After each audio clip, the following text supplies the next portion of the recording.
പ്രിയപ്പെട്ട സഹോദരങ്ങളെ, എല്ലാവർക്കും നമസ്കാരമുണ്ട്. ദൈവം നിങ്ങളെല്ലാവരെയും അനുഗ്രഹിക്കട്ടെ. ദൈവനാമകത്തപ്പെട്ടെ. ചില കാര്യങ്ങൾ പറഞ്ഞിട്ട് ഒരു പാട്ട് പാടാമെന്ന് വിചാരിച്ചു. ഒരു അമ്മ ഗർഭിണിയായി 10 മാസം ഒരു കുഞ്ഞിനെ വയറ്റിൽ ചുമന്നു. ഒരിടത്തും വീഴാതെ, ഒരിടത്തും മറിഞ്ഞു വീഴാതെ അവരാ ഗർഭിണിയായ അമ്മ ആ കുഞ്ഞിനെ സൂക്ഷിച്ച് കൊണ്ട് നടന്നു. ഒരു 10 മാസം കഴിഞ്ഞ് ആ കുഞ്ഞിനെ അവർ പ്രസവിച്ചു. ആ കുഞ്ഞിനെ മുലകൂട്ടി, ആ കുഞ്ഞിനെ വളർത്തി, അവൻ്റെ മൂത്രവും തീട്ടവും എല്ലാം എടുത്ത് അവനെ വളർത്തി, അവൻ്റെ കുളിപ്പിച്ച് വൃത്തിയാക്കി, അവനെ പഠിക്കുന്ന സമയമാകുമ്പോൾ അവനെ സ്കൂളിൽ വിട്ട് പഠിപ്പിച്ച് അവന് വേണ്ടുന്ന ആഹാരമെല്ലാം റെഡിയാക്കി കൊടുത്തു. അവനെ കുളിപ്പിച്ച് അവന് വേണ്ടുന്ന ഡ്രസ്സുകളെല്ലാം റെഡിയാക്കി കൊടുത്തു. അവനെ പഠിപ്പിക്കാൻ പറഞ്ഞു വിട്ടു.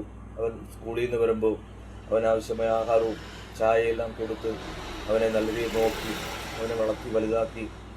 അവൻ ജോലി പ്രായമാകുമ്പോൾ അവന് നല്ലൊരു ജോലി, ഇല്ലെങ്കിൽ അവൻ തന്നെ ഒരു ജോലിയും കണ്ടെടുത്തു. അവൻ വളർന്നു, അവൻ നല്ലൊരു വീട് വെച്ചു, അവൻ നല്ലൊരു വണ്ടി മേടിച്ചു, അവൻ നല്ല വസ്തുക്കൾ മേടിച്ചു, അവന് ആവശ്യമുള്ള പണങ്ങളെല്ലാം വന്നു. അപ്പോൾ അവന് നല്ല ഒരു സ്വത്തും കാര്യങ്ങളൊക്കെ വന്നപ്പോൾ, എല്ലാവരെക്കുറിച്ചല്ല ചിലരെ കുറിച്ചാണ്, നല്ല സ്വത്തും കാര്യങ്ങളൊക്കെ വന്നപ്പോൾ അവൻ നല്ലൊരു സെറ്റപ്പായപ്പോൾ അവന് പിന്നെ അമ്മേനെ വേണ്ട, അവന് പിന്നെ അച്ഛനെ വേണ്ട. 10 മാസം ചുമന്ന് വളർത്തിയ അവനാഹാരവും അവന് വസ്ത്രവും അവനെ കുളിപ്പിച്ച് വൃത്തിയായി അവന് വേണ്ടുന്ന എല്ലാ കാര്യങ്ങളും ചെയ്തു കൊടുത്ത് വളർത്തിയ ആ അമ്മയെ പിന്നെ അവന് വേണ്ട. അവർ വയസ്സായി, പിന്നെ അവന് ആ അമ്മയെ വേണ്ട, പിന്നെ അവന് അച്ഛനെ വേണ്ട, പിന്നെ അവന് അവൻ്റെ സഹോദരങ്ങളെ വേണ്ട. കാര്യം അവന് ഇഷ്ടംപോലെ സ്വത്തുണ്ട്, അതുകൊണ്ട് പിന്നെ അവനും സഹോദരങ്ങളെ വേണ്ട. ഈ സ്വത്തുക്കൾ ഇനി അവർക്കും കൊടുത്താലോ? അവനും അവൻ്റെ കുറച്ച് ആൾക്കാരും മാത്രം മതി. അവന് പിന്നെ ഇവരെ ആരെയും വേണ്ട, അച്ഛനെ വേണ്ട, അമ്മയെ വേണ്ട, സഹോദരങ്ങളെ വേണ്ട. അവന് സ്വത്ത് വന്നു, പണമുണ്ട്, വീടുണ്ട്, വസ്തുവുണ്ട്, കാറുണ്ട്, ഇനി ആരും വേണ്ട, എനിക്ക് ഞാൻ മാത്രം മതി. അവർക്ക് വേണ്ടിയുള്ളൊരു പാട്ടാണ് ഞാനിപ്പോൾ പാടാൻ പോകുന്നത്. നിന്നതല്ല ദൈവം നമ്മെ നിർത്തിയതാ, നേടിയതല്ല ദൈവമെല്ലാം തന്നതല്ലേ.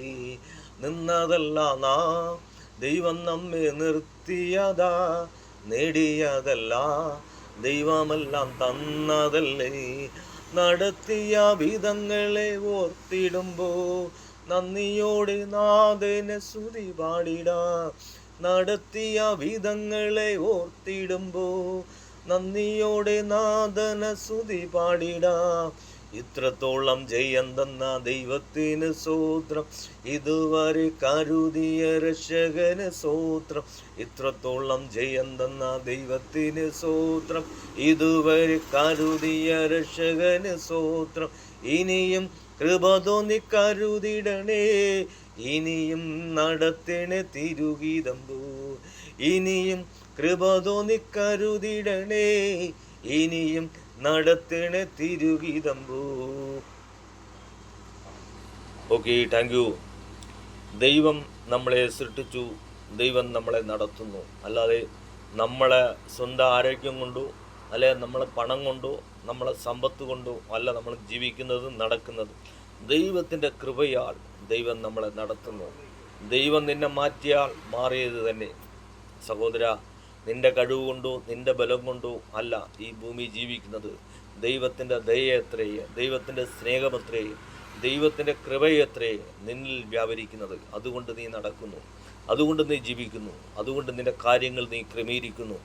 ദൈവം നിന്നെ വിളിച്ചാൽ ഇവിടുന്ന് പോയേ പറ്റൂ.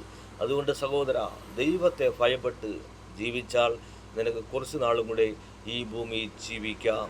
നീ ബൈക്കിലൊക്കെ ഹെൽമെറ്റ് ഇല്ലാതെ ചീറിപ്പാഞ്ഞ് പോകുമ്പോൾ നീ ആലോചിക്കുന്നുണ്ടോ, എവിടെയെങ്കിലും തട്ടി ഞാൻ മരിച്ചു പോയാൽ എവിടെ പോകുമെന്ന് നീ ചിന്തിക്കുന്നുണ്ടോ? സഹോദര, ദൈവവചനം അനുസരിച്ചാൽ നീ സ്വർഗരാജ്യത്ത് നിനക്ക് കടക്കാം. നീ എപ്പോഴാണ് മരിക്കുന്നതെന്ന് നിനക്കറിഞ്ഞൂടാ. അതുകൊണ്ട് അഹങ്കാരം കാണിക്കാതെ ദൈവത്തെ ഭയന്ന് ജീവിച്ചാൽ നിനക്ക് നിത്യരാജ്യം കടക്കാൻ കഴിയും. അച്ഛനെ നോക്കണം, അമ്മേനെ നോക്കണം, സഹോദരങ്ങൾ നോക്കണം, എല്ലാവരെയും സ്നേഹിക്കണം, അവർക്ക് വേണ്ടുന്ന സഹായങ്ങൾ ചെയ്തു കൊടുക്കണം. ദൈവം നിങ്ങളെ അനുഗ്രഹിക്കട്ടെ. ദൈവനാമകത്തപ്പെടുവാൻ ഓരോരുത്തരും ദൈവത്തിനു വേണ്ടി പ്രവർത്തിക്കുക, ദൈവത്തെ സ്നേഹിച്ച് ജീവിക്കുക. Okay, thank U.